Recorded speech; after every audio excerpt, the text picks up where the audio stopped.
Yep, go ahead, Tate. All right, great. Well, greetings, everybody, and welcome to our meeting for today, January 13th, beginning of the new year. So welcome. We'll go ahead and now that we have a quorum, we'll bring the meeting to order. And that this meeting is going to be recorded, just to let everybody know that. So staff will be recording this meeting. Just in terms of if anybody opening it up, I have no comments at this point, and I would certainly open it up to the members to ask if there's any comments that anybody would like to make for the good of the group.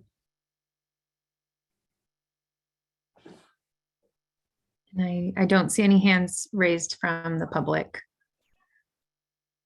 And right now, this was just for the introductions. And so moving on to item 2, and if somebody does have something they want to say, we can always put time in at the end of the agenda. Moving on to item 2, public comments.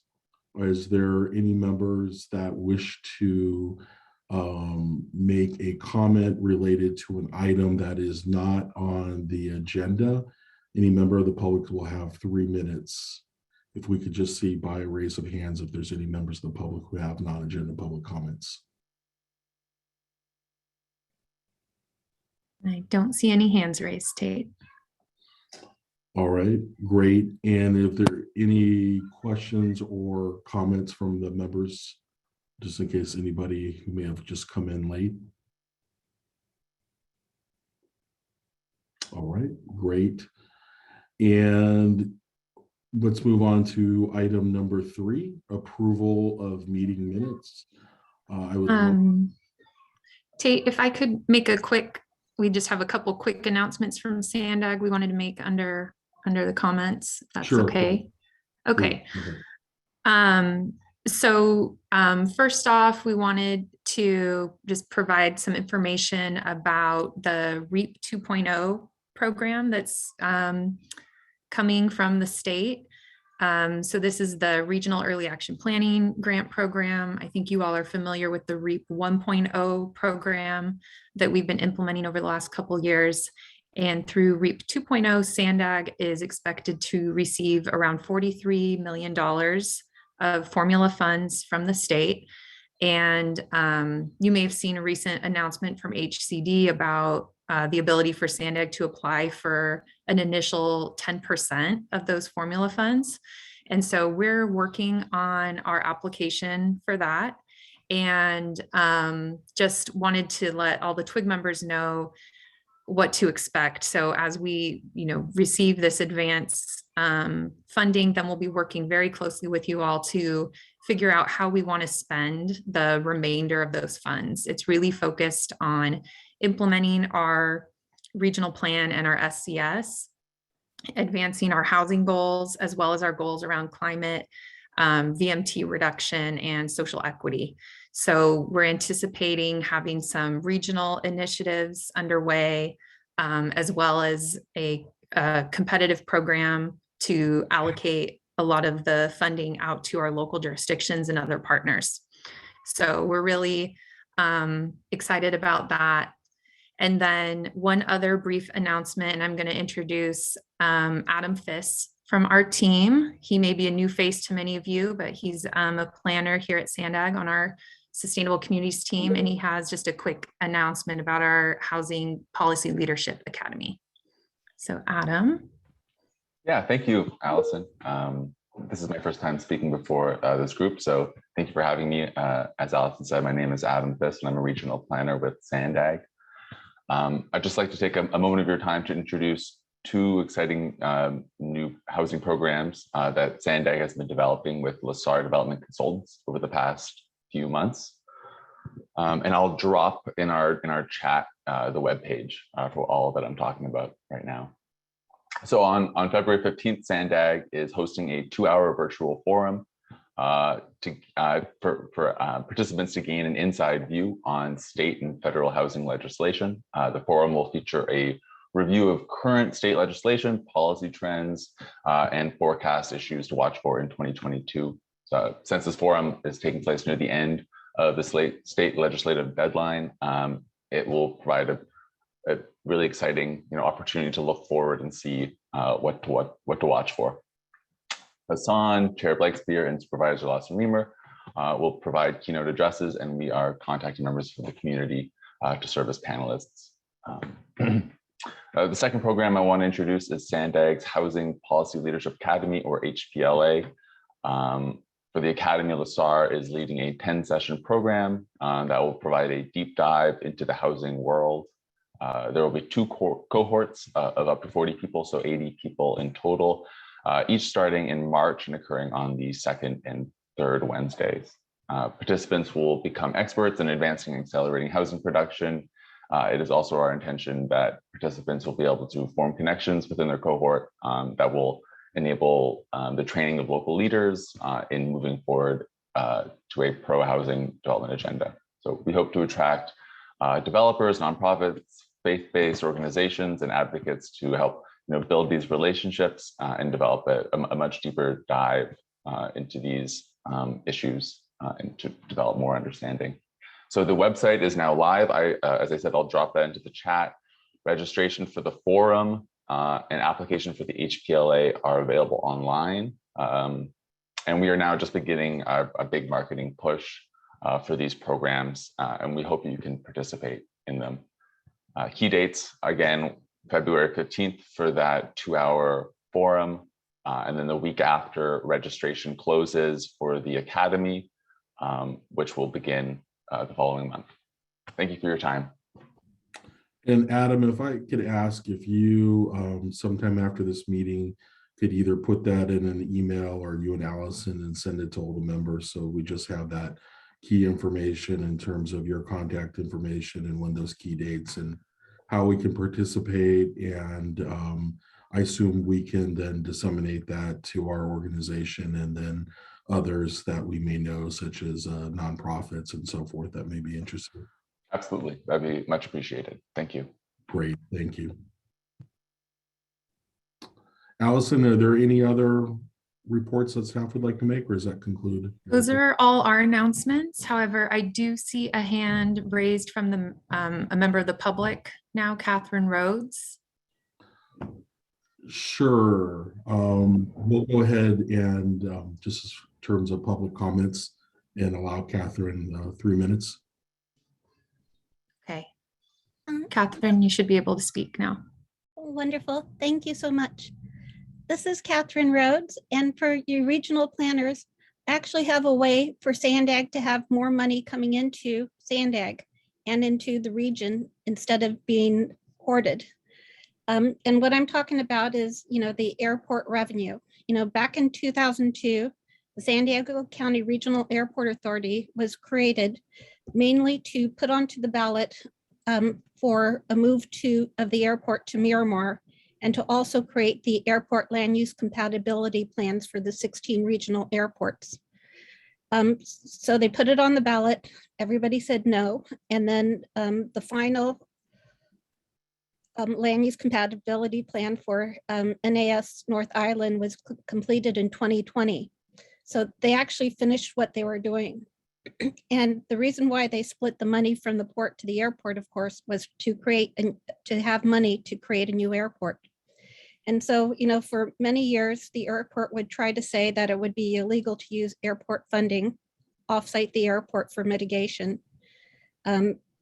And now, of course, it's been known that, that was not true. For 20 years. They tried to hold this money onto them. And now they're saying that you can have $500 million worth of funding for offsite improvements, which is a huge, giant, big deal. But what I think that people should do is actually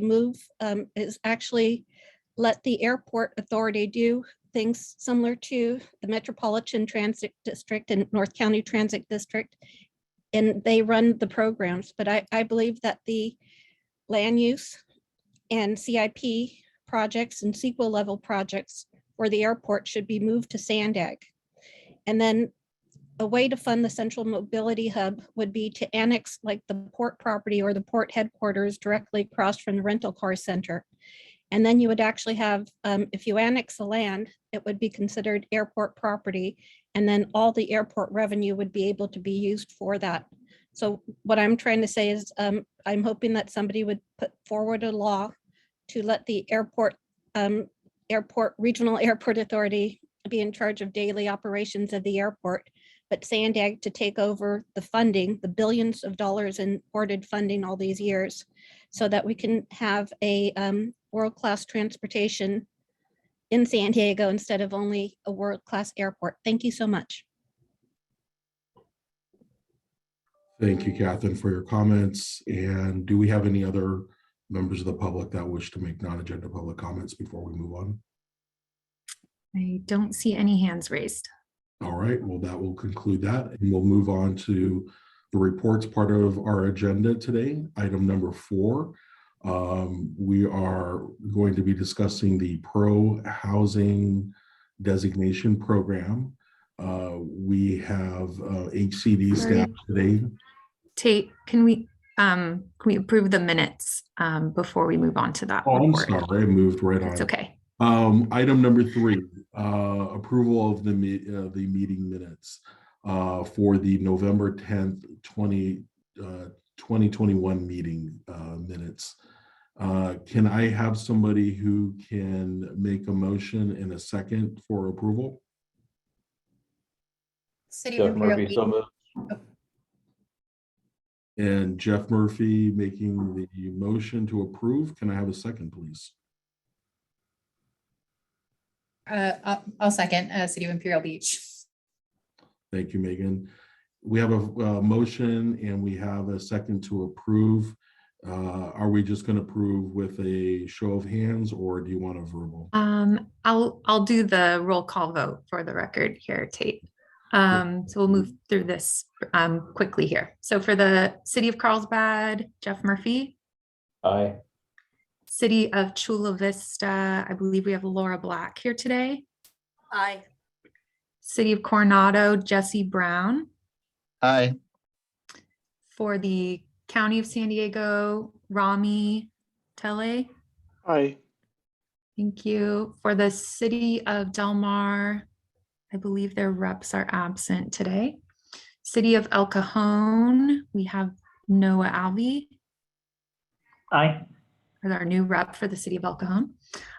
City of Encinitas, Jennifer Gates. Aye. Thank you. I believe the City of Escondido is absent. Okay. City of Imperial Beach, Megan Openshaw. Aye.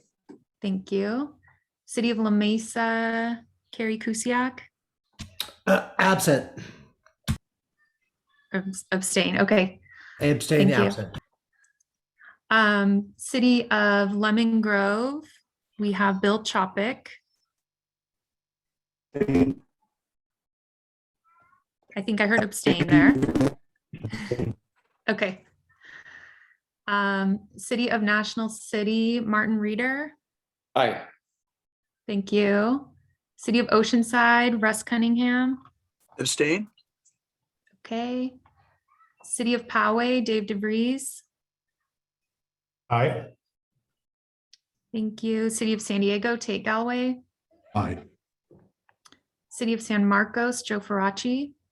Aye. City of Santee, I believe is absent.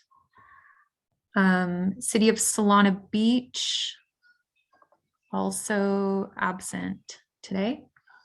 And City of Vista, John Conley. Aye.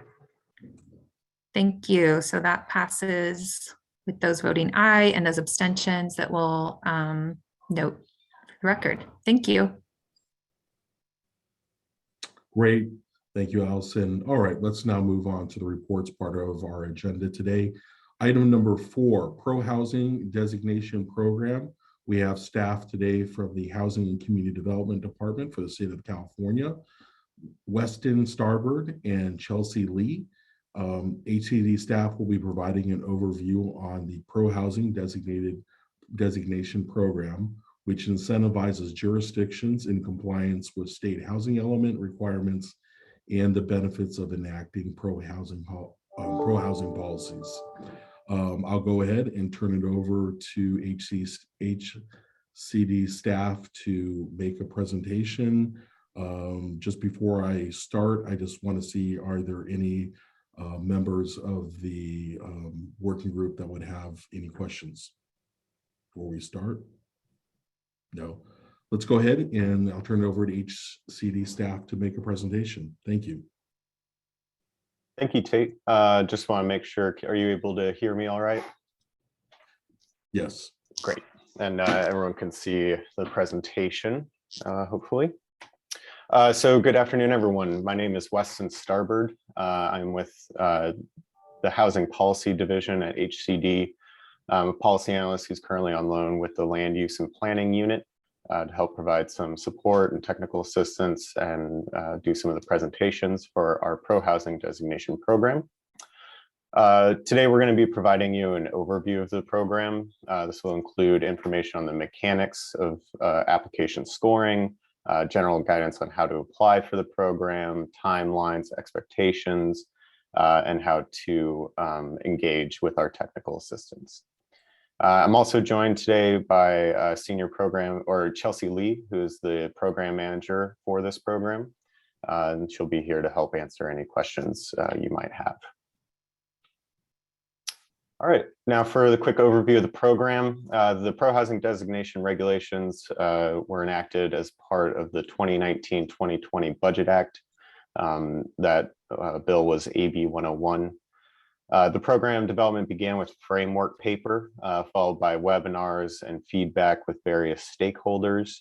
That was very collaborative development with developers, educational institutions, planners, state departments, advocates, builder associations, housing consultants, etc. So this program was designed for flexibility. A means to allow for different jurisdictions to receive that pro-housing designation through various means and various policies. So that affords a significant amount of adaptability. We're looking for policies that address broader state goals and objectives, and for policies that are achievable and have effective goals. We really want to reflect on and build on previously legislated policies and reward jurisdictions who go above and beyond. So the principles of the pro-housing designation are to increase development capacity, variety, and streamlining, to have planning consistent with state priorities, promote equitable communities, collaborate to align policies and programs, as well as the implementation of relevant housing statutes. So those were the focuses of the pro-housing regulations and sort of the objectives, the overall overarching goals that we seek to accomplish. Now, as for the designation itself, there are threshold requirements, such as a compliant housing element, and annual progress reports. Rezoning has been completed. Jurisdictions are currently compliant with all housing laws. That might include the No Net Loss, Housing Accountability Act, Density Bonus Law, etc. HCD also reserves the right to revoke compliance at any moment if a jurisdiction were to fall out of compliance on any of those laws or their housing element.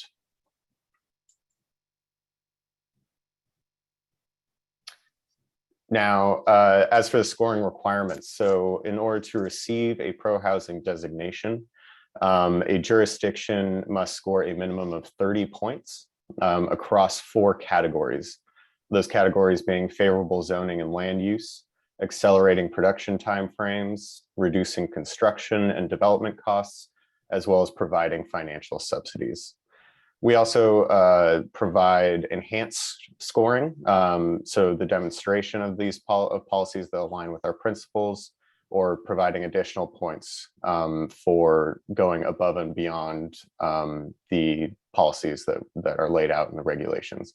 So this could be, evidence of a comprehensive framework, multiple programs that are accomplishing goals and objectives and policies, as well as support alternate planning objectives such as efficient land use, access to public transportation, affordable housing, climate change solutions, and/or hazard mitigations. Now, to show some examples of policies that will grant you points in the application. For our first category, favorable zoning and land use, you see some examples there and the points associated with them. One would be rezoning sufficient sites to accommodate 150% or more of regional housing needs by total or income category. That would earn you 3 points under that category. Permitting missing middle housing uses, the ways of allowing more triplexes, fourplexes, etc. So those would be examples of policies that support that regulation. Eliminating or reducing parking requirements or establishing parking maximums. So establishing these policies across the jurisdiction would earn you additional 2 points. Accelerating production timeframes. So we're looking for policies and programs that help to streamline housing development. So that would be things like the establishment of a ministerial approval process, the documented practice of streamlining housing development, so providing evidence of how housing development has been streamlined, or how permitting processes have been shortened, or the timeline for permitting has been shortened. Showing priority permit for ADUs, multifamily affordable housing. Those sorts of policies and programs will also provide an additional point on your application. Reducing construction and development costs. So this might be impact fee waivers, promoting innovating housing types that reduce costs, such as manufactured or fabricated homes.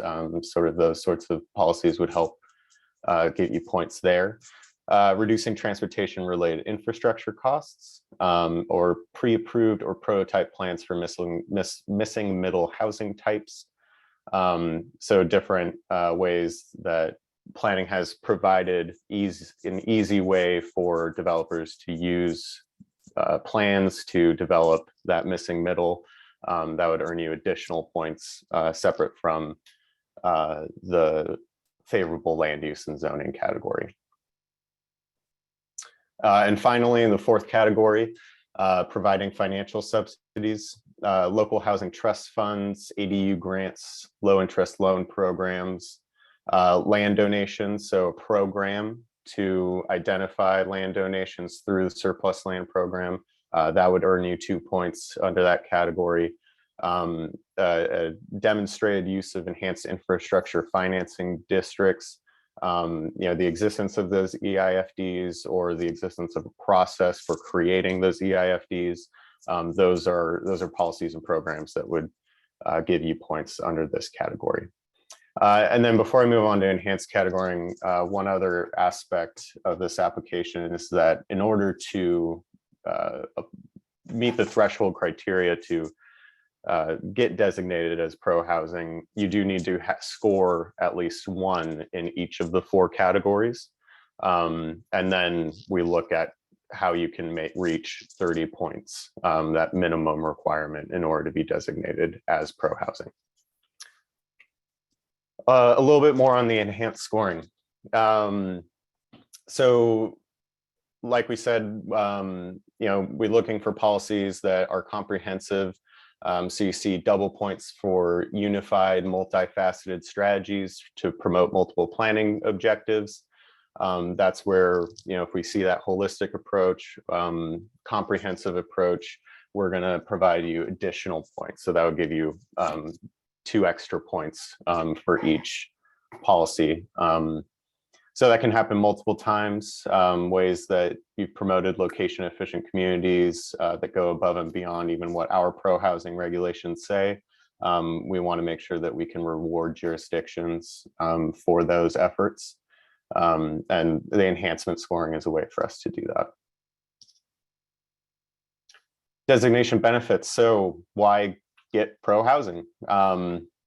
Once a jurisdiction receives the designation from HCD, it can then receive additional points or preferences in application processing from other programs, or other funding programs. So that would include the Affordable Housing and Sustainable Communities Program, Transformative Climate Communities, Infill Infrastructure Grant Programs, as well as other perhaps non-housing programs. And I'll get into that a little bit more later.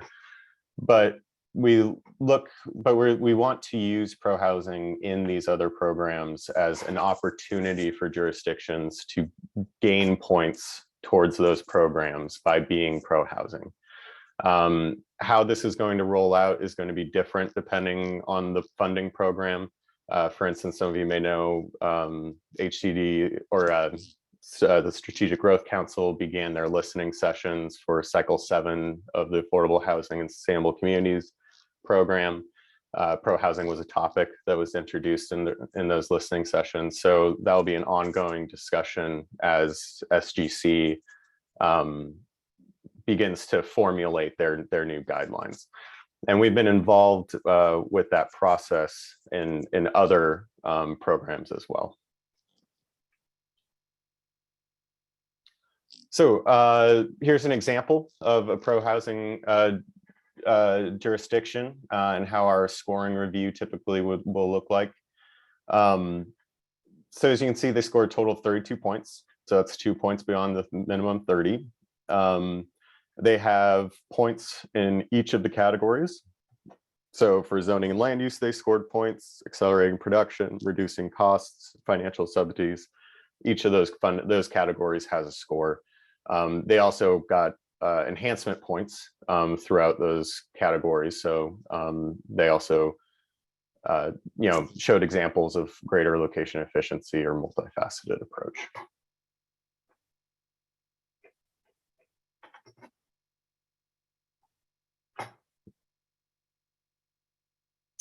So the incentivization, how does this look, or what other programs might require or look for pro-housing as criteria in their funding programs? So I've mentioned the first three. So those are programs that HCD is very closely involved in, IIG being one that we administer ourselves. So those will very likely see pro-housing requirements, or I don't want to say requirements, but pro-housing benefits. So points for pro-housing in those programs. We're also looking at other additional programs. Most that were identified in the Climate Action Plan for Transportation Infrastructure. That's what CAPTI stands for. Solutions for Congested Corridors, LPP, Local Partnership Program. The Interregional Transportation Improvement Program, State Highway Operations and Protection Program, Trade Corridor Enhancement Program.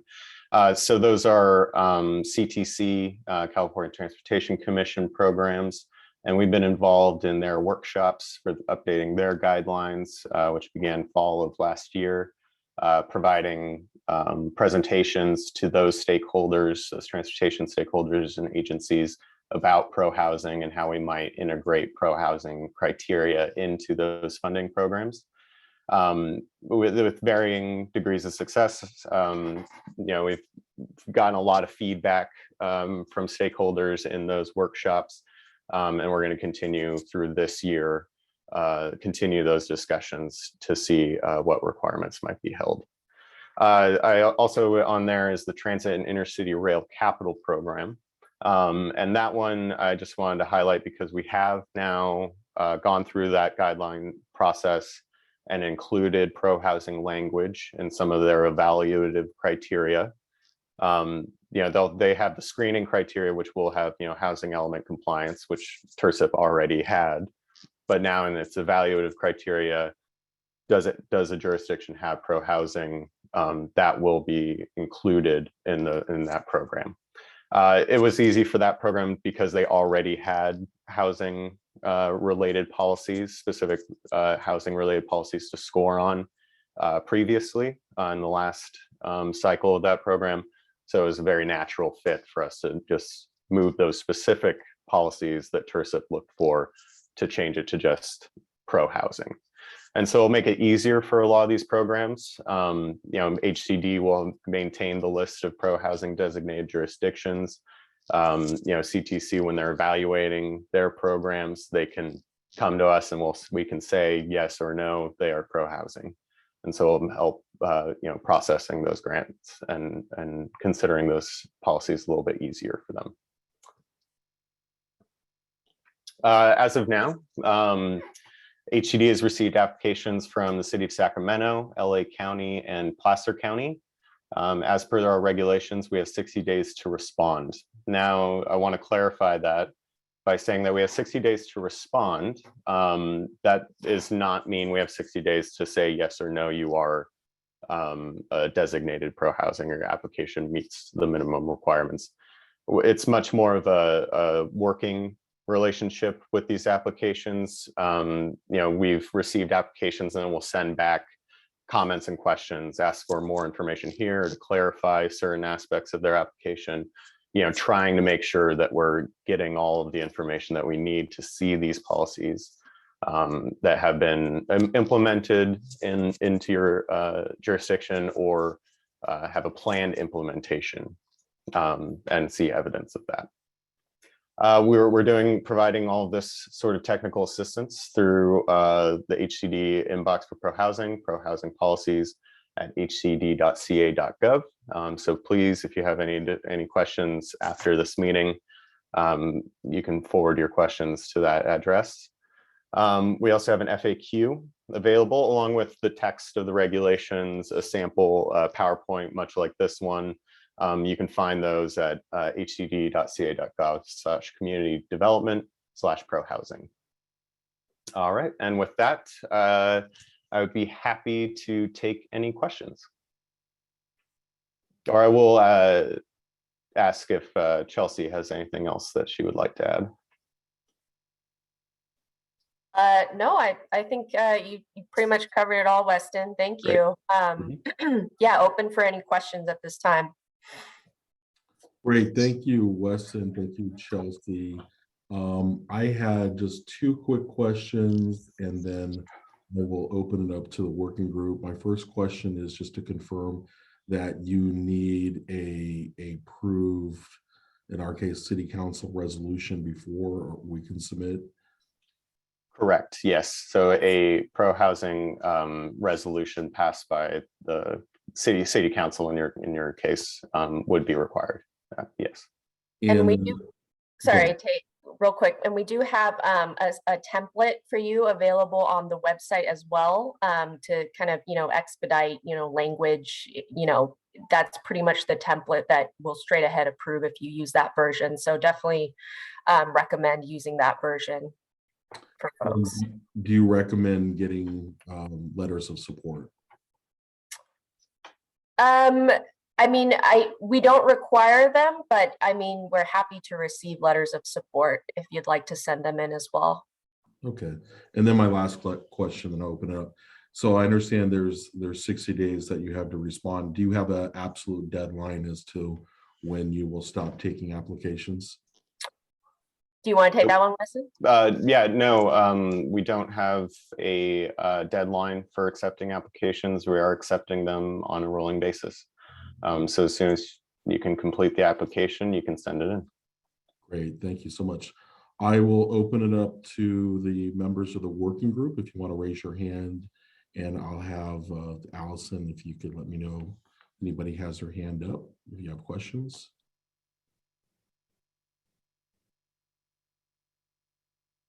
Russ. Thank you, Tate. Weston, you used the phrase across the jurisdiction in your comments. I'm wondering if zoning incentives and process streamlining actions would have to be applied universally within the jurisdiction, or could they be targeted to certain areas, say within a specific plan or a corridor plan? Would that still qualify for points? Chelsea can help me here a little bit, but from my understanding, it will depend on the policy that you're referencing. So they will be applied differently. In some cases, there are policies that only apply to ADUs, for instance. So if you have, reduced parking minimum or something like that, that's specific to ADUs, you will get points for that. For others, such as like permitting missing middle, we are looking for a more broad application in the jurisdiction. So, certain corridors, Chelsea, I'm not sure if that, I mean, we'd have to look at sort of the specifics of how broad those policies are applied. Yeah, that's correct. Thank you. Great. Any other questions from the members of the working group?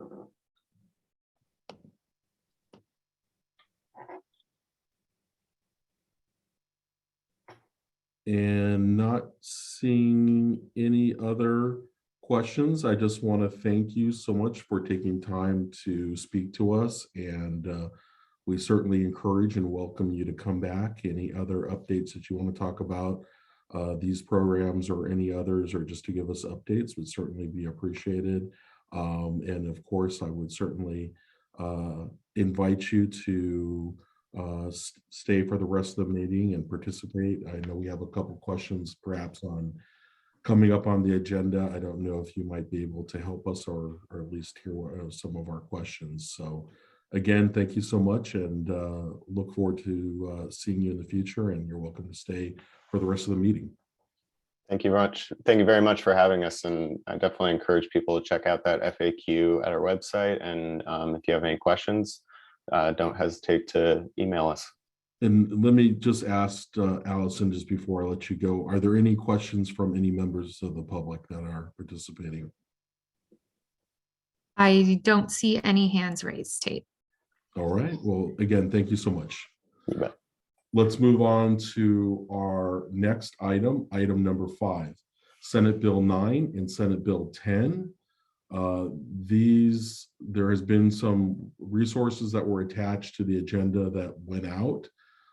This is a follow-up on the discussion that we had from our last meeting, where we talked briefly on some initial questions or issues related to SB 9. This item is for the TWG members to share information, and hopefully we can ask any sort of questions, or we can get a little bit more information as to what other jurisdictions are doing to address SB 9 and potentially SB 10. With that, I would turn it over to Allison. Is there anything that you would like to add to that? Yeah, not much to add. This is really just time for the TWIG members. If there's any updates that folks want to share. We did receive a couple emails with resources, like the City of Poway shared with us their fact sheet on SB 9. So we just, hopefully it's helpful for everyone. We want to confirm that with you all, that the resources we're compiling and sending out to the group, that is helpful, and we want to continue to do that. And this is just time for you all to ask questions of each other, or Tate, as you mentioned, kind of pose some questions to HCD. We know they're still working on their technical advisory memo, but perhaps your questions may be helpful as they finalize that. Jeff Murphy, question. I was just curious regarding HCD's guidance document. Has anybody heard when they plan on releasing that? Hey, Jeff, this is Chelsea. I can answer that. Well, not really an answer for you. We don't have a time frame, unfortunately, for that. Our Housing and Accountability Unit is working on it, and we will let you know as soon as we have any updates. Thank you, Chelsea. Jess Brown. Hi, I was wondering if, probably more a question for HCD or maybe any other jurisdictions that have gone through this, but I doubt it. We're just curious how SB 9, if a city adopts an ordinance, how that would be looked at through a housing element update. Would we be able to capture some of those units to achieve the RHNA that was assigned to the city?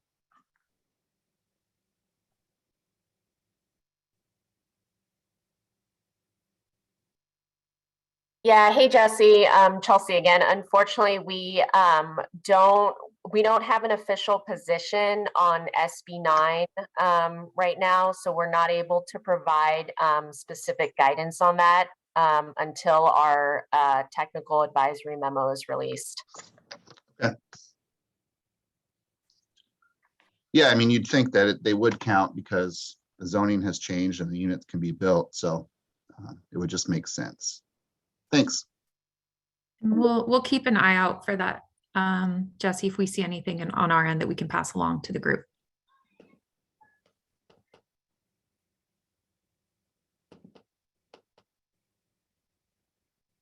One of the things that we're possibly considering doing is looking at rezoning certain properties to implement SB 9, in addition to making changes to our regulations that would allow it within our single family zones.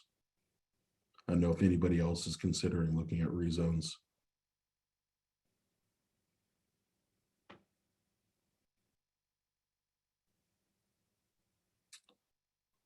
All right, just maybe a couple questions just to start or kind of conclude the discussion. If there's any other things, what steps has any of your jurisdictions taken in responding to either SB 9? Has anybody even looked at SB 10 yet?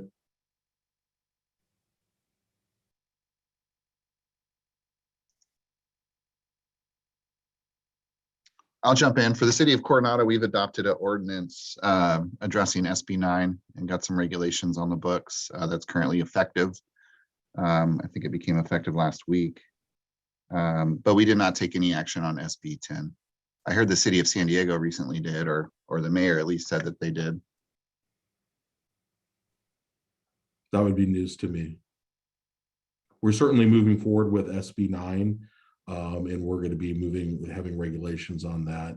And SB 10, we're looking at it. John? I'll just give you a quick update for Vista. We are writing regs, probably like most cities, for SB 9. I expect to take them to our council in the springtime for approval. I'd be interested if any of the jurisdictions have adopted any. Maybe Allison could keep a link or give the twig a link to those adopted ordinances. We've looked at a few and used a few in what we're writing, and I think it's just helpful to pass around when anyone else has adopted. So I appreciate that. And SB 10 and Vista, we're not exploring that at this point. That's it. Thanks. Thanks, Sean. Yeah, Randy? I can just jump in quickly, Tate. We included links that we had received or that we could easily find on jurisdiction websites. So we do have information in the agenda for City San Diego, Encinitas, San Marcos, Coronado, Solana Beach, and Santee. And then outside our region, we have some information from Santa Barbara and Sacramento. So just encourage you to take a look at those links. And as you all bring items forward, please pass along the information and we'll make sure that gets distributed. Thanks, Allison. Rami? Hi, everybody. Rami Tali with the County of San Diego. We haven't taken action to implement SB 10 yet. Our approach with SB 9, we took a look at our zoning ordinance and our subdivision ordinance as well to make sure it's not in conflict, so that there were no subjective standards in those. We found that there weren't. What we found different with this legislation when comparing it to like the ADU legislation is that the optional items that the local jurisdictions could implement are more restrictive than the legislation itself. So for example, requiring street frontage improvements, requiring access to a street, or requiring a study for a septic tank. And what we've done is we've chosen 3 of those optional items, which really are tied to health, safety, and welfare. And that is the septic study, that's legal access to a road, and then another optional item, which was the parking requirements. And we made a determination that's something we can apply from day one without changing our ordinances. Our second phase really is to rely on guidance from HCD in the technical study so that we can come back to our Board of Supervisors with additional options for implementation of SB9. And our plan is to actually do that sometime in the summer, but really it's going to be driven by when we get that additional information from the state. Thank you. Carrie. Thanks, Tate. Yeah, in La Mesa, we have an ordinance in front of City Council on January 25th for first reading, and that's for SB9. We've not yet looked at SB10. Also for SB9, we did go, as Rami kind of talked about for the county, we went through our ordinances and we do have a collection of existing objective standards that we would apply if we were to receive an application now. So we are putting together guidance on that and moving forward with the ordinance that we hope to be effective in about mid-March. And Allison, I'll email you some links for our staff report and draft ordinance when that's available. Great, thank you, Carrie. Jeff. So with the city of Carlsbad, we kind of followed a similar approach that the county of San Diego did. We developed an info bulletin as well as an application checklist that's available online. But in terms of developing or implementing an ordinance, we're kind of holding off until HCD's guidance document. A particular interest for Carlsbad is, the provision within SB9 that talks about that there's nothing in SB9 that will conflict or frustrate the implementation of the Coastal Act. Given our LCP is, enforces and is consistent with the Coastal Act, the question is to what extent can we, review projects in alignment with what's in our LCP. So we have a lot of questions that we sent to HCD relative to this area. We have not heard back from them yet, and I'm really hopeful that their guidance document addresses it. I know this is kind of unique for just coastal cities, but given a lot of coastal cities, most of their areas within the coastal zone, this will have a pretty big impact on how we are actually going to implement SB9 going forward. As far as SB10, there is no action from the county or from the city to actually adopt that. Great, thank you, Jeff. David. Hey, everyone. So the city of Poway did develop a SB9 handout. We were able to release it December 30th, so just in time. And we didn't see any immediate pressing concerns, so we're not rushing an ordinance at this time. We're looking probably at March or April once we get a lot of the community inquiries in and see what some of the issues are that are arising and maybe some of the case laws to settle. So that's kind of where Poway's at. And our understanding is we're unaffected by SB10, so no action there. Great, thank you, David.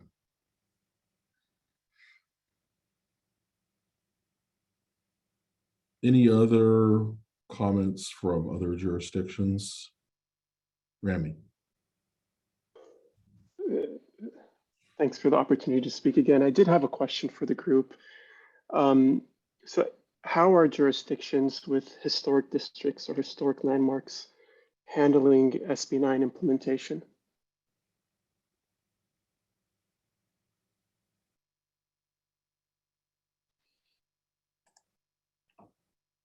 The legislation does exclude historic landmarks designated at the state level and at the local level, but we found that there's a lot of room for interpretation there.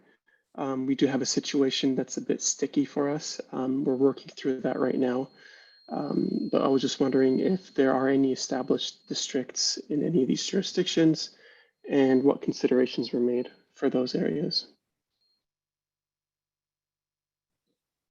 You know, we do have that situation, and I'm going to have to claim a little bit of ignorance on that level of detail. So I'm going to have to look at that. I can get back to you on that.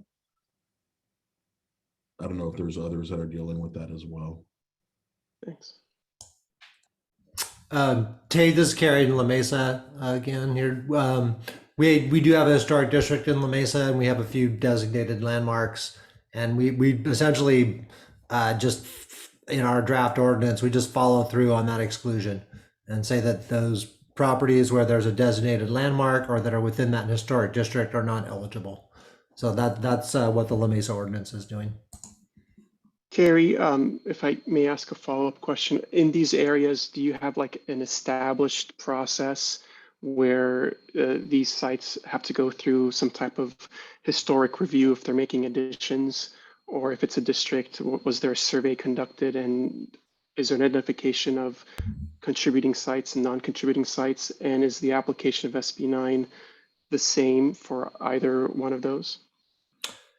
Yeah, Rami, we do have an established process, and so it essentially covers all properties, and our district actually says that pretty much all properties in the district are considered contributing until like it's said that they're not, kind of is how it's worded.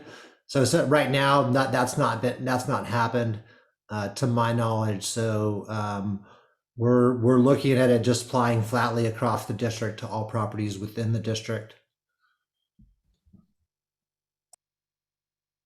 And then to get back to your question, I looked up our ordinance we're bringing forward. So basically we said anything that is either a designated historic site or it's in a designated historic district, SB9 wouldn't be applicable to. Thank you. Good question. Any other question? Is there anything that members would like to see, any additional resources that perhaps we could ask Allison and Sandag staff to look at for a future meeting that would be helpful, that you haven't been able to find, or you think that would be some use?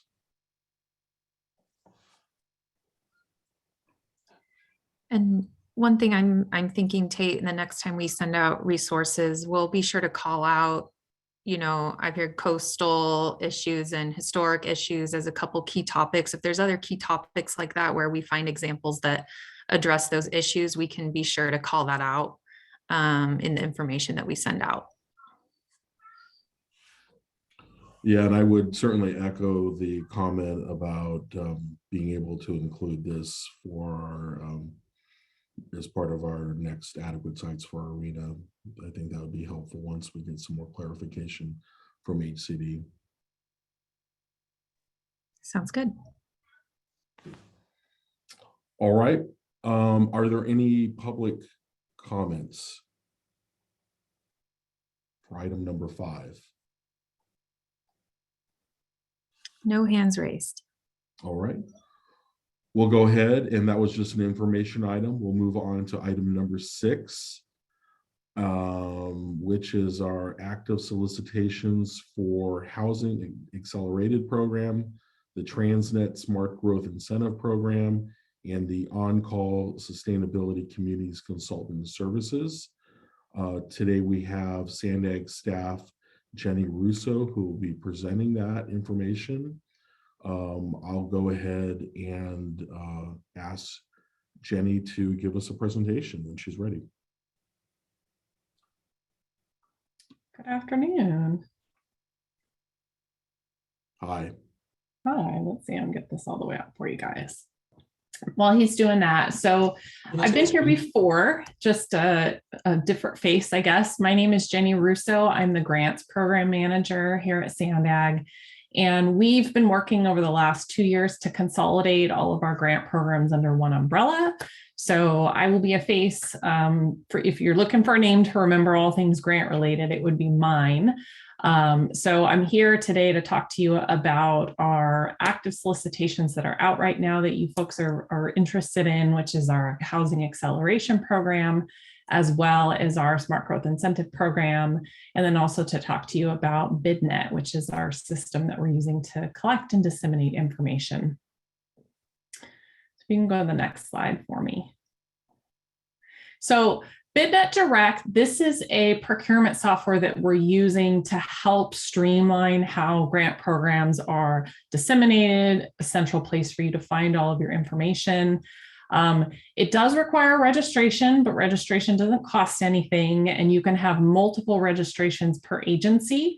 So I know many of you have already done these. For those of you that have not, whoever signs up for it first in your organization, just don't list a department name. It can just be City of whoever or County of San Diego. And that way all the other entities that are connected to you can kind of nestle underneath it. And it makes life a lot easier if you want to set it up that way. So BidNet is our system that contains all of our grant programs. So you'll have one place that you can go to and see what's open, what's out, what's closed recently. It's one-stop connection for everything. All of the applications will be submitted through BidNet. All of our questions and answers we're trying to get through BidNet. So those of you that have had questions recently on the 2 open grant solicitations that we have, you may have noticed as we're getting responses to you, we're also posting them up in BidNet. That way everybody has the same information. There is a registration guide. If you haven't done a registration or you're looking for help with it, it's on our website, which is sandag.org/grants. If you scroll down to the bottom of the page, there's a section there for BidNet, and it has a link to the registration guide that will walk you through step by step what you need to do. If anybody has trouble, certainly reach out to us and we can help, walk you through the process if need be.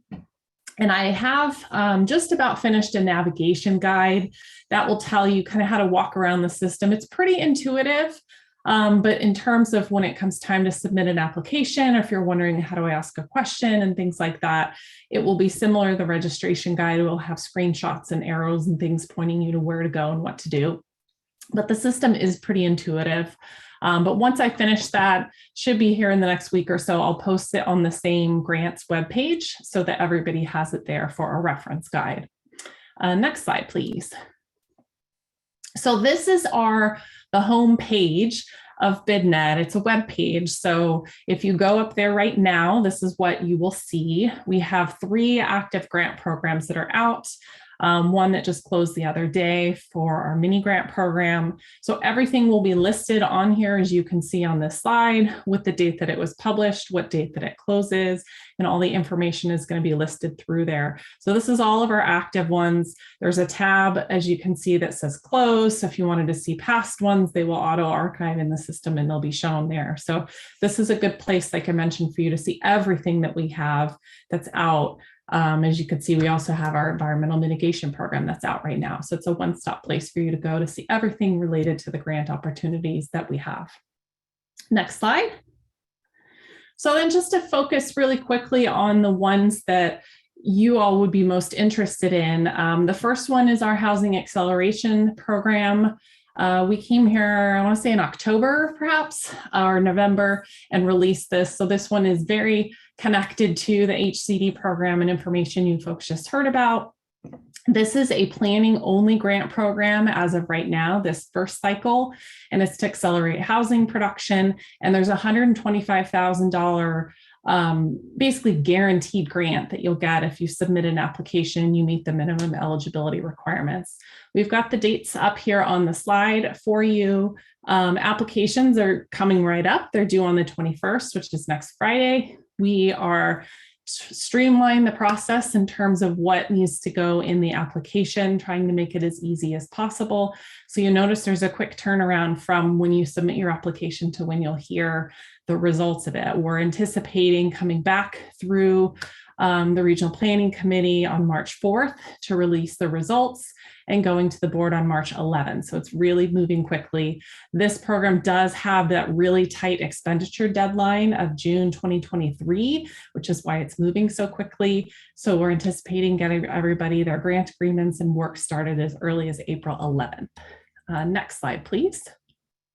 The other program that's out right now, you could think of it as a sister program to the HAP, is our Transplant Smart Growth Incentive Program. We put this program out usually every 2 or 3 years. This time we timed it so it goes out with the HAP program, and it's only for planning projects right now. We've actually kept the capital part piece for a reason that I'll get into in a moment. So anything related to planning projects for smart growth, a lot of these may complement programs that you might be pursuing under the Housing Acceleration Program. So these are any project or program that's focused on transportation and mobility that helps with housing. So very similar to smart growth. This one is funded by the Transit Extension Ordinance. So this is a program you're familiar with that we've been having. We're in our 6th cycle right now. This call for projects went out in November, so same time as HAP.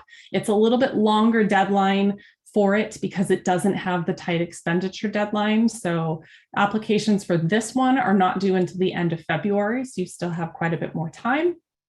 Those will be taking to the Regional Planning Committee in April, and the board also in April for award, and getting those projects started hopefully the early part of May. So that's an update on those 2 that are out. Maybe the next slide real quick. And then the last thing I wanted to update you all on is our Sustainable Communities On Call. So connected to housing and smart growth, we know that many of you, if you receive a grant from us, then need to go and do a procurement in your own jurisdiction to hire consultants to help you, implement your planning projects. Sandag also has the same need for some of the regional projects that we're doing. So we are conducting an on-call solicitation right now. And this program, the way we've designed it is so that all of the cities and the county can piggyback onto it. So it's available for you to use on your grant funded projects if you're interested in using it. It's going to establish 6 different categories, as you can see here on the slide. It was released in the middle of December. The proposals are due in a couple of weeks here at the end of January. We're anticipating going through the selection and interview process and having everything wrapped up around the middle of April. So a little bit after the HAP notice to proceeds will be granted. So from there, we are going to come back to this group and we'll communicate out to you who is selected for the 6 categories, some contact information and things like that. And then we can help you navigate the process if you need to utilize one of those firms and figure out what each agency needs to do to be able to do that. So we're hoping this will streamline the process so that you don't have to do a big long procurement process, as many of you know that you need to do for a public agency. And I think that is all I have for updates, but I want to turn it back over to the chair and see if anyone has any questions for me. Great, thank you, Jenny. Appreciate the presentation. Do any of the TWIG members have any questions regarding the programs and applications and the upcoming deadlines? I'll open it up for working group members for your questions.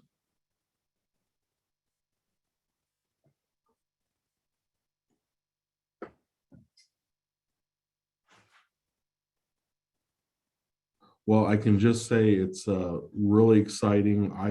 We always appreciate any opportunity for grant funding to help further our housing programs and our smart growth planning. So thank you to Sandag and staff for all your hard work in putting these together.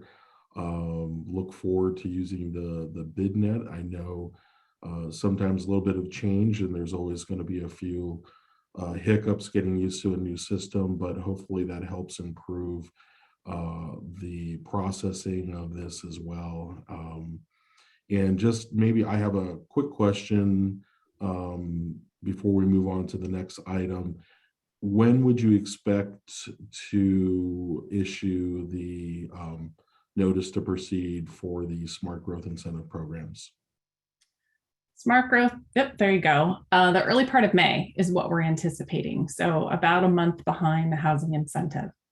They're very, very similar. If you'll see, applications are similar, criteria is very similar. They're almost mirror images of each other. So there's $3 million available in each. The other thing I forgot to mention, if for those of you that are wondering, where's the capital funding? We've held that back, and we're going to release the larger call for projects, the more traditional smart growth that does capital and planning, probably later this fall. We were waiting for the regional plan process to go through, and then we have some adjustments to make. So you will see that later this fall, or maybe the early part of spring of next year. And we anticipate releasing it with another housing incentive program that's coming out with the second phase of REAP funding coming from HCD. So wanted to give you that update as well. And having not looked at this fully yet, does the SG Smart Growth Incentive Program, is that still tied to the Smart Growth Map in terms of funding eligibility? It is as of right now, and there'll be a shift now that we've had the regional plan adopted and we've switched to mobility hubs. There'll be some changes that are in there between this one and the capital one that we'll see. It is talked about in the Q&A. So for those of you that are wondering, how does that work? We have had some questions about it that we've tried to answer to the best of our ability, but certainly let us know if there's still, other things we can clarify for you. And I would hope and I would encourage Sandag staff to come back to the TWIG to have a discussion on that change, moving from the smart growth map into the mobility hubs, and hopefully just to make sure that all of the jurisdictions have an opportunity to look at that and feel that they're still having opportunities in terms of equity for the whole region, depending upon what that smart or the mobility hubs map looks like. Yeah, we will bring back the call just like we typically do. We bring the criteria and go over program goals and objectives. So we're still going to do the same process for this fall. That's why there's a little bit of a delay. It takes time to do that well. Okay. And I would also just acknowledge, I appreciate you staggering these a little bit, because often we have the same staff work on writing and preparing the applications. So certainly, and for future programs, when you do that, it's greatly appreciated. So thank you very much for your presentation. And just, I guess, what one last final call, is there any questions from members of the working group? Are there any questions from members of the public? Don't see any hands raised. All right, well, okay. We'll conclude that item and we'll move on to our next item. That's item number 7, the Sandag Working Group Restructuring. We have Keith Greer, Principal Planner with Sandag. Keith is going to provide an overview of the Sandag Working Group Restructuring effort as part of Sandag's overall work program and how it will affect the TWIG. And with that, I'll turn it over to Keith. Keith, how are you doing? Good, Tate. How are you doing? Happy 2022. You too. Happy New Year. For those who don't know me, I'm Keith Greer. I'm one of the planning managers here at Sandag. And today I want to talk about working groups at Sandag. And we talked this about restructuring, probably the better term is realignment of some of the working groups, and how it will affect specifically the regional planning technical working group. So I think it's not a big shock to anybody, but on December 10th, the board of directors adopted a 21 regional plan. San Diego Forward, the 21 regional plan is its title. It's a 30-year vision for transportation improvements and sustainable land use throughout the region. And a lot of congratulations to Allison Wood on the meeting today. She did an outstanding job as a project manager on a very controversial and kind of polarizing plan itself.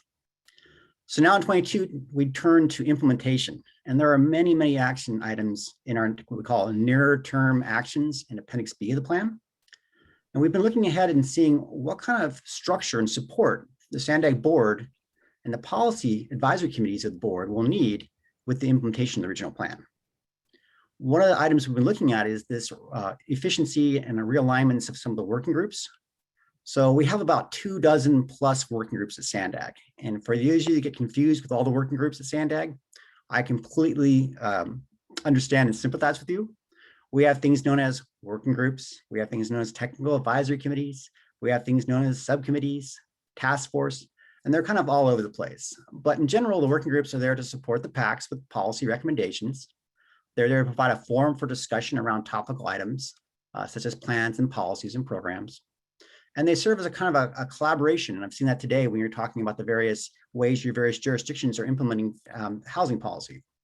So it's a forum of collaboration and consistency amongst the region, which is all very important. Next slide, please.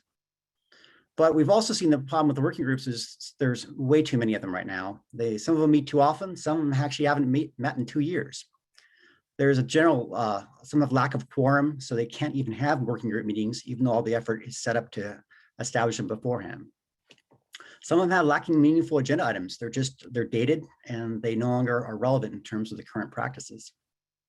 Some of them have overlapping agenda items, and there's many other things that basically go towards the issue of looking at the working groups again. And for operational efficiency, figuring out, is there a better way of realigning the working groups around the regional plan itself? Next slide. So the first thing we're going to be proposing to do with our board is to get some common nomenclature and practices around the definitions. So, we have the board of directors. That's like your city council. That's our regional board of directors.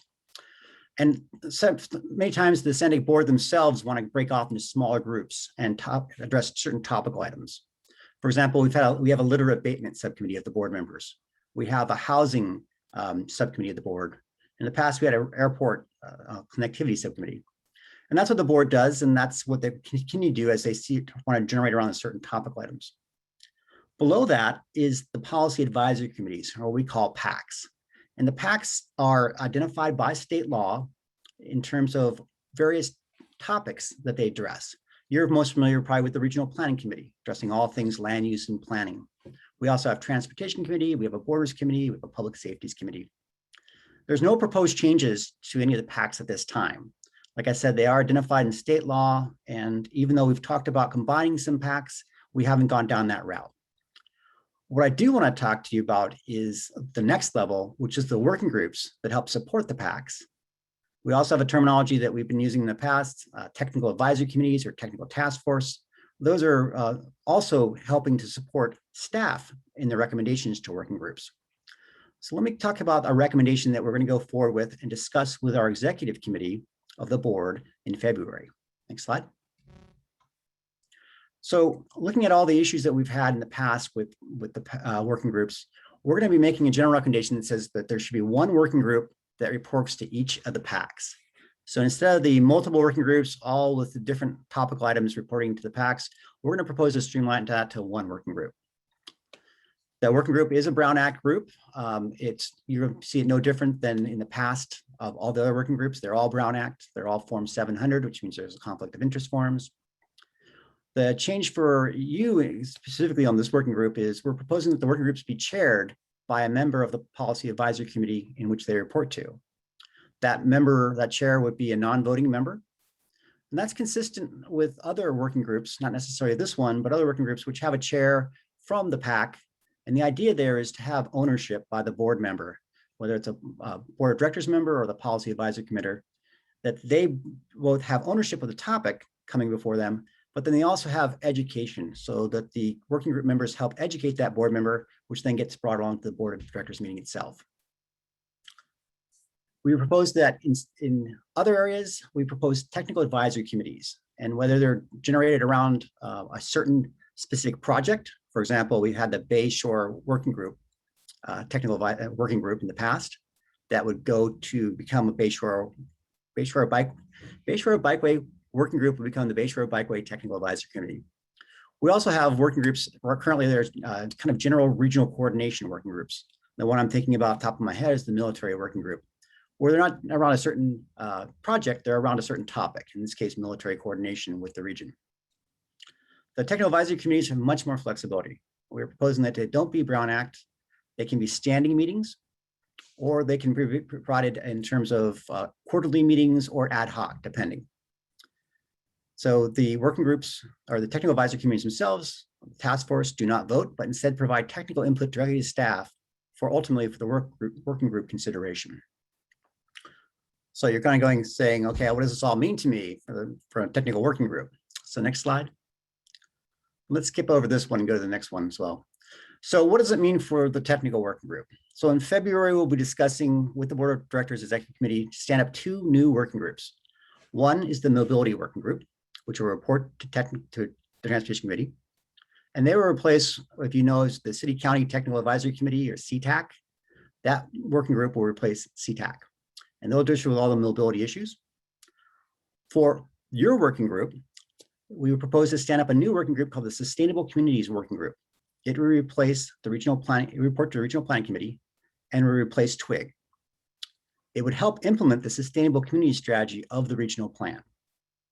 So the purpose of this new working group would make recommendations to the Regional Planning Committee on the preparation and implementation of the regional plan and SCS. Those are all the programs and policies that are included in that document. The membership would be very similar to what you currently have, which is basically 1 voting member from each of the cities and the County of San Diego. And the new thing for you would be a non-voting member of the Regional Planning Committee itself.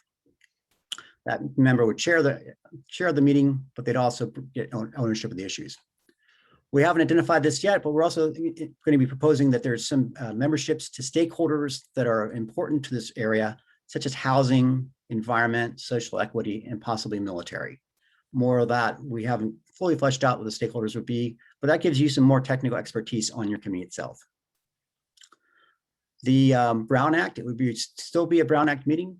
That means all the agendas, all the minutes, everything you do would be the same. And it would be a Form 700, which is the conflict of interest provisions that you all have to go through right now.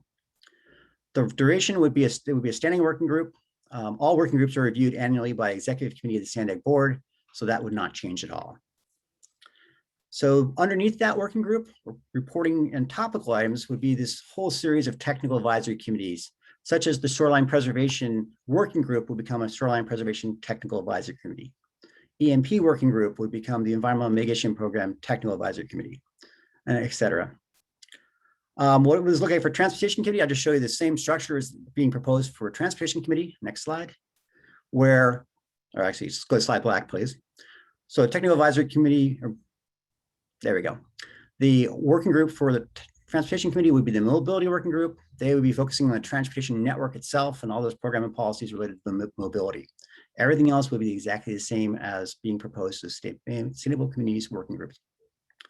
So what are the next steps? Why don't you go to the last slide, if you will. So we're having a dialogue right now in January with all the working groups, getting their input as we discuss this idea, refining the proposal, and we'll bring it back to the Executive Committee in February. What I failed to mention before is that the board leadership actually asked us to look at streamlining all the organizational processes in Sandag, and this is just one of many that we're also going forward with. If the Executive Committee likes the proposal and they want to give us direction to implement it, we'll start that implementation and the restructuring or alignment starting in spring of 2022. So that concludes my presentation, and I'd be happy to answer any questions you may have. Turn it back over to Tate. Great, thanks, Keith. Are there any questions from members of the working group? Jeff. So I guess my first question was there a staff report on this that I missed that talked about your presentation? Not yet, Jeff. We haven't brought this to the board itself.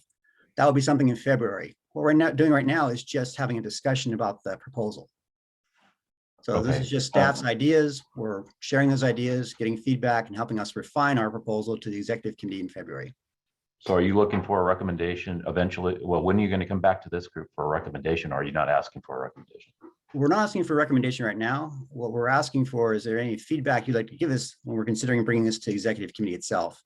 If the Executive Committee supports this, then we go forward with making the changes, which would include any kind of charter changes or membership changes, et cetera. Right. So it's as far as the, I guess, what other tax besides ours is going to basically be replaced with the Sustainable Communities Work Group? So if you look at the existing structure, the way I'd characterize it is the technical working group, your working group, would morph into the Sustainable Communities Working Group. So you'd have a name change, you'd have some membership additions, and everything else, the look and feel of it will be the same. You'd still have You still talk about the same topical issues. You'd still be moving forward with recommendations to the PACs and be voting on it. Still be a Brown Act meeting. Okay, What and maybe would this is change where I are the missed. other working groups. So shoreline would change, EMP would change, military would change. All those ones that are either around a certain topical area or a certain project area, like the Bayshore Bikeway Working Group. Those will all get merged into this new working group, is what you're saying? Not merged, those would become their own technical advisory committees. For example, the Shoreline Preservation Working Group would become a TAC and they'd still meet. They'd still discuss items such as when to put sand on the beach. But those recommendations would go directly to staff, which then if there's a policy or some kind of action for our board, would be generated through the staff member to the working group, PACs, and then board. Okay, I guess my last question, I'm just kind of keying in on what you said is that the new Sustainable Community Working Group will have more members, and I'm trying to get at who are those? We haven't, I'd like to hear feedback on that, but we're envisioning all of your membership right now would stay the same in terms of each city would have one representative and the County of San Diego would have one representative. But we think that this group would benefit from other technical experts, such as a housing expert, possibly an environmental expert, social equity expert, things that when you're going forward with implementation of the regional plan sustainable community strategy, you might want to rely upon that expertise. So that's as much of a question for you, your group right now, is what kind of stakeholders do you think you want to bring that would provide technical expertise that you would need to implement the SCS of the regional plan? So maybe like an example, if you have a department that handles sustainability or environmental issues, then you may have representation from that department. And so it'd be up to really the city or the jurisdiction to determine who is going to be the voting member between those multiple departments on this group. Yeah, so what I've been envisioning is that each of your jurisdictions makes your appointment for this group. And that doesn't change. That hasn't changed. That's still the same. But there may be another entity or another organization outside of jurisdiction that you also may want to tap into and have on this working group. The one that keeps coming in mind against is housing and military environment. And we'll be recommending that those be brought on as a stakeholder technical expert and be part of the working group itself. It's no different than what we've done. Most of our other working groups have these technical experts on their working groups. So are you saying, for instance, like nonprofit organizations? It could be whoever would be a technical expert that you would think of. And of course, that's something for your group to decide on. What kind of expertise do you need? I picked up those housing, environment, military, social equity. Those seems to be topical areas. And then how we decide on who comes at, who is this technical expert specifically, that's an item for discussion. Rami? Thank you. I think I raised my hand by accident. But I really appreciate this perspective of bringing in outside experts to really advise. I mean, one of the things that, and we shared this with Sandag staff, is really the equitable distribution of transportation infrastructure throughout the county and really providing transit opportunities for where there's existing populations in the unincorporated area. I mean, we've got communities, unincorporated communities that have the same population size as incorporated cities that have a lot more access to transit. And so how do you envision these changes, and bringing in these outside experts could assist from that aspect? It's a good question. I don't have a good answer for you about that specific, but let me give you a way that we're thinking about this. So you currently have there's a housing program right now that's both our subcommittee at Sandag. We have a housing incentive program grants, two of them coming out this year, the Smart Growth one and the housing incentive at state. You could benefit, or this group could benefit by saying, as we're implementing the SCS, and you all have your own housing programs and policies, but having an outside perspective that's a technical expert in housing, be able to say, oh yes, have you considered this? This is what the city of Austin is doing, or this is what city of San Francisco is doing. Somebody who has a little bit different and broader perspective.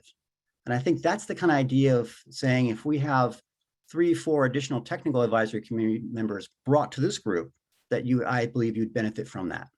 So that's one aspect of it, and it could be multiple different types of people, specific people on that.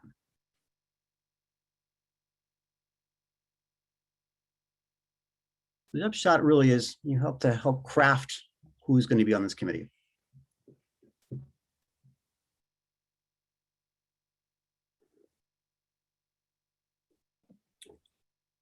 Great. Are there any other questions or comments from members of the working group for Keith? Well, not seeing any. Well, Brandon, Reed. Yeah, thank you, Tate.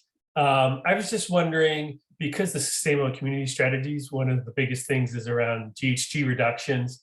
What's going to be the fate of the regional energy working group, which typically house those type of dialogues? Yeah, and Brandon, I know you sat on that group or sit on that group, and they haven't met in the last couple of years. We've been discussing what the next steps of the energy working group are. In any regards right now, it still makes sense to make them a technical advisory committee. And whether you broaden them out to talk about, I'm going to call it climate sustainability or climate resiliency, or whether you leave them as energy technical advisory committee is a discussion. But I think they would be a technical advisory committee. They'd report to STAT. They'd have the same discussions.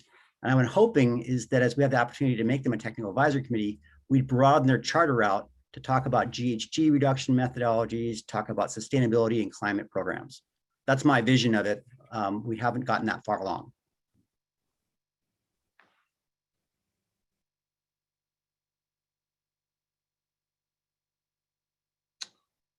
Well, great. I guess, my thought, Keith, on it is I think it's an interesting idea, especially with having an elected member chair it. I think that brings some benefits in terms of getting the voice from the working group to the elected officials. So I think that's probably a positive. I think there's definitely some benefits. I know the more synergy we have between our discussions with climate and GHG reduction and land use decisions and energy are all so correlated, but at the same time, my I guess only concern, and it's just a tightrope of walking, is does it become so diverse that you lose the focus and importance of housing and land use? So I guess it's both a pro and a con, and I'll leave it up to you and others in the Sandag leadership to work out those details. Thanks for your input on that, Ted. This helps us as we go along. Great. Well, thank you again, Keith. I appreciate it. And then I hope you would be able to come back once proposals in place. And well, let me ask that in a question. Are you going to seek our recommendation if a proposal's in place, or how are you planning to proceed? I think that after the February, when the executive committee indicates a direction for us, we'd come back with a revised charter, with a revised membership, and we'd have a discussion about what that looks like. So there's lots of details that we haven't provided because we're not there yet, and that would come back to you in the springtime. Excellent. Well, thanks again, Keith.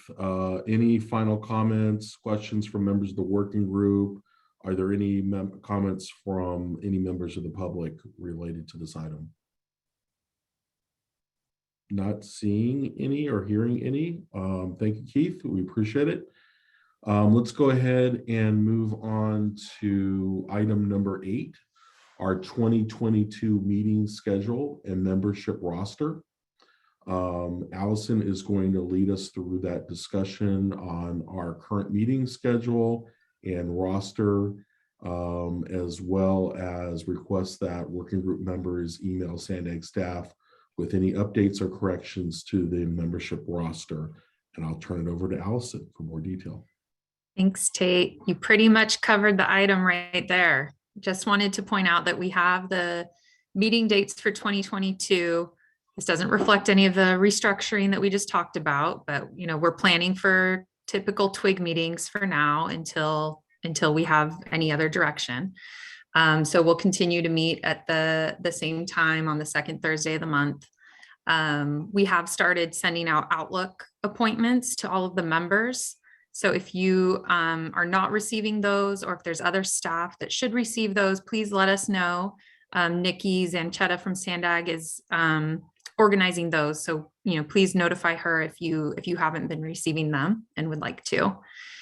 And then on the membership roster, we've had a lot of changes, and many of you have been really good about emailing us. So we just want to reiterate that that's really the process. Just email us if you have changes to your staff, if you have new primary or alternate members that you want reflected in the TWIG roster. We attached the current roster today to the agenda. It's the last page, last 3 pages of your agenda today. So please take a look at that, email us any changes. And then for folks that are primary or alternate members, we'll help you through that Form 700 process if needed to make sure those changes get reflected. So that's it for this item, and happy to answer any questions. Well, Allison, I just want to thank you and staff for sending out those appointments. I don't know how others feel about it, but it certainly is a big help for me to be able to have those calendared ahead of time. So thank you for doing that. I know that does take a little bit of effort to doing that. So thank you again. And I would just ask, please, members, just provide information to Sandag staff to make sure your roster is updated. And with that, I will open it up to any questions from members of the working group or comments. Not seeing any comments or questions. Do we have any comments or questions from members of the public regarding this item? Not seeing or hearing any. Let's go ahead. Thank you, Allison, for that. We'll move on to our next item, which is upcoming meetings and future topics.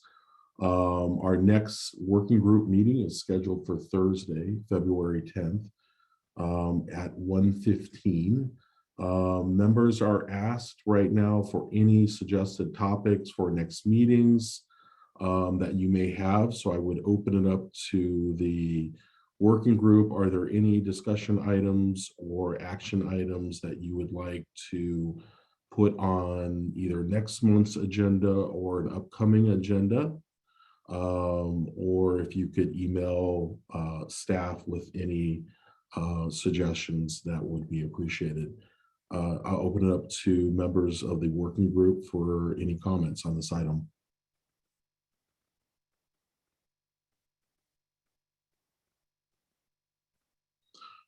Not seeing or hearing any, I would just go ahead and just, I'll look back at some of our discussions that we had, I believe, last month, and see if I can continue to work with staff on bringing one or more of those items. I know there's been a few others. Allison, maybe there's a few others that you may have heard from staff. I believe maybe the county had an item that they wanted to talk about, or others.